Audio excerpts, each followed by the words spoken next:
What's going on, everyone? Welcome back to the show. So we have a deal. So we finally have a deal in the House. Now, it's just a House. We still have more steps to go. So we're going to talk a little bit about what's going on when it comes to that second infrastructure bill, that reconciliation bill.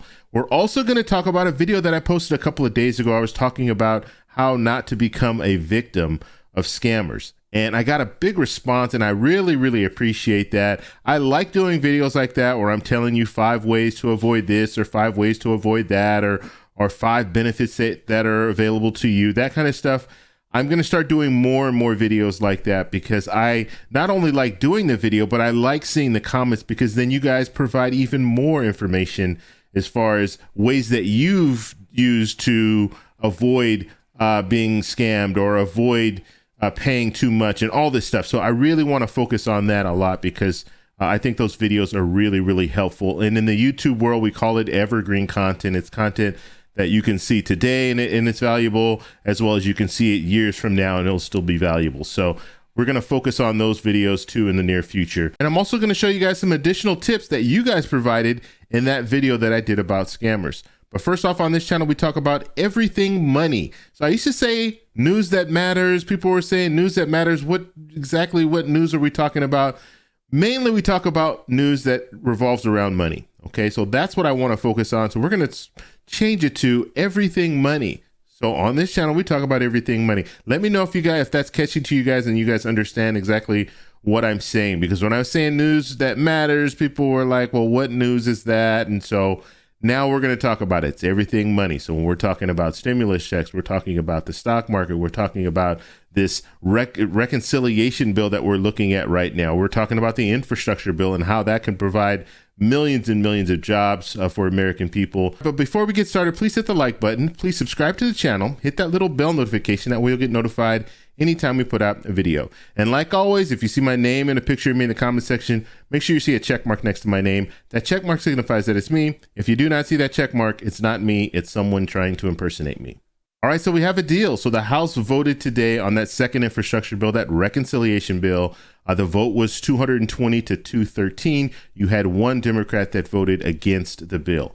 So this is very interesting because now we're looking at a situation where this is going over to the Senate. And so now the pressure's on. So the House, they went ahead and dealt with this second infrastructure bill, and they pretty much all came together and voted for this bill. Now, this is all Democrats. Republicans all voted against it. So just let's put that out there. So no Republicans are going to support this in the House, and it looks like no Republicans are going to support it in the Senate.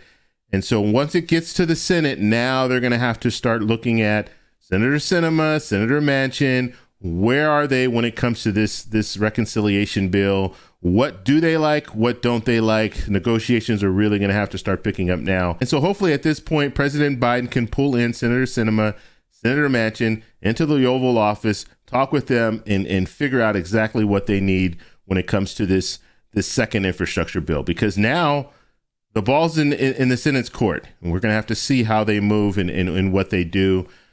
I hope that we will see this signed off in December, and we don't know yet. And one of the major factors at this point, and Senator Manchin has already mentioned this, it's inflation. And so if we continue to have problems with inflation, we might not see a yes vote from Senator Manchin. And you're going to need all 50 Democrats to vote for this.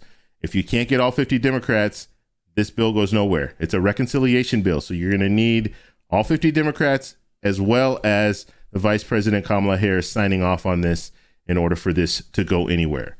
So we're going to have to wait and see. I know I'm saying wait and see a lot, but this is our government. This is how it functions. It doesn't function very efficiently, and things take a long time. Now, we do have the debt ceiling that needs to be addressed. December 3rd, debt ceiling, funding the government. Those 2 things need to be addressed. So because of the debt ceiling and funding the government, maybe that will push the needle a little bit around December 3rd. We're going to have to see how that plays out. But at the current time, we have it passed in the House, which is good news.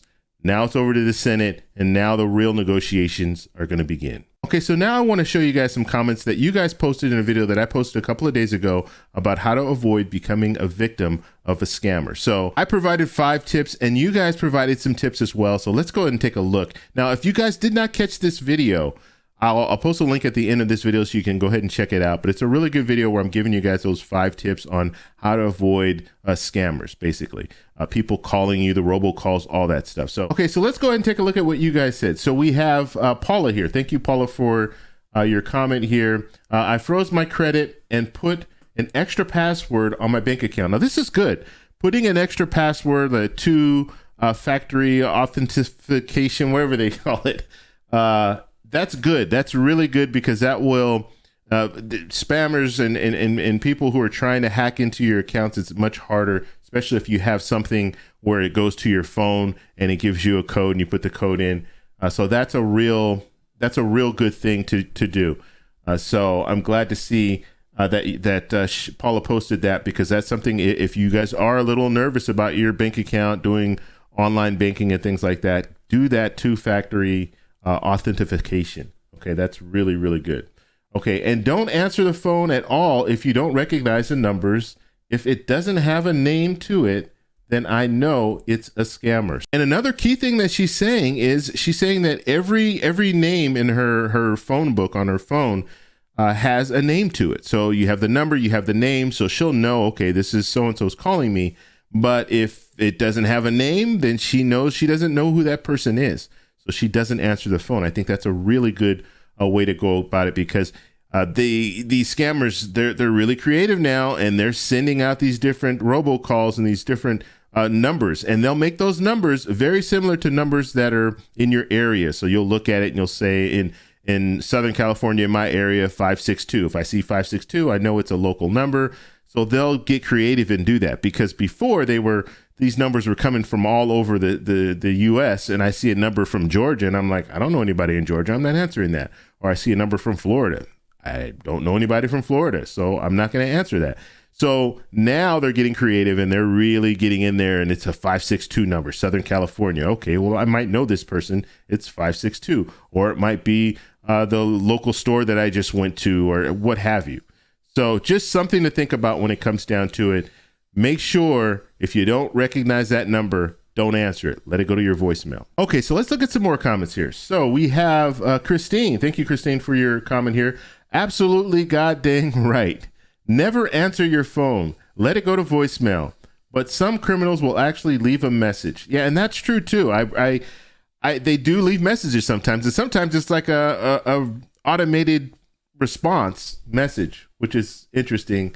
But yeah, be careful, because they might leave you a message telling you to call them back. It's an emergency, all that kind of stuff. Okay, so let's go ahead and continue. So you have to be suspicious of every call. Also, when I get one of these calls, I'll block that number so they can't call again. That's another good tip, blocking the number. So as soon as you get that number, you don't recognize it, block it so they can't call you back from that same number. A lot of times they are going through a bunch of different numbers so they can call you back with a different number, but at least you've taken that number out of the equation. Now they can't call you back with that same number. Okay, so let's go to another comment here. So we have Angel. Angel, thank you for the comment here.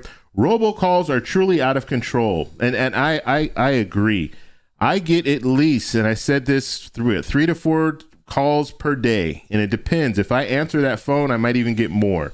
Because if you answer it once and they just continue calling you and calling you and calling you, it is out of control, and it's something that needs to be dealt with. But unfortunately, I think the way our system is set up now, and of course, politicians could make some real strict rules when it comes to people who can call you. And there was a time where when we first started getting cell phones, it was a no-no to call someone on their cell phone. Now that's not the case. They're calling you on your cell phone. They're sending you texts. They're doing all of this crazy stuff. And politicians, they do the same thing. So that's why I think they don't want to make any rules when it comes to the robocalls, because guess what? Come election time, you're getting robocalls from politicians, and they love to use those robocalls. So I don't see them really making any changes, unfortunately, when it comes to robocalls. Okay, so Angel's saying that they're out of control. They're working my nerves. I agree with you 100%. I just block some calls and let the rest go to voicemail. And that's, you hear a lot of people saying that. They're just blocking the calls, let it go to voicemail, don't answer the phone. Thank you, David, for good information. So, Angel, thank you again for your comment. So let's go ahead and move forward. Tina, thank you for your comment here. Thanks, David. You're right about it. I'm sick of them calling me every day. Yes, it's out of control. I agree, and they just continue to call and call and call. All right, Galen, thank you for your comment. I block every unfamiliar phone call. I've recently been a victim of multiple bank accounts being opened. Shake my head. Thanks for this great info. So thank you guys all for the comments. And Galen, that's a very, very unfortunate when it comes to them hacking into your bank accounts and opening accounts in your name. It's just, I mean, we're at a point now where it is just so rampant. It needs to stop. And I'm hoping to hear some politicians start talking about this and really focusing on these scammers and just people calling you. Unsolicited calls is just, it's out of control. But like I said, you have politicians that will actually do the same thing. So how far are they going to move when it comes to this? But I'm going to do some more research. I'm going to look in and see if we do have any support for new bills that will go out to help this, because the majority of the phone calls that I get now are unsolicited, and they're phone calls that I don't want. So it's almost to a point now where I don't even need to have a phone number. And so realistically, I'm paying for a phone plan that is pretty much just giving me all unsolicited calls and then a few calls that I really want. So I want to know how you guys feel about this. So let me know in the comment section down below. If you like this video, please give me a thumbs up. Please subscribe for more, and I'll talk to you in the next one. Bye.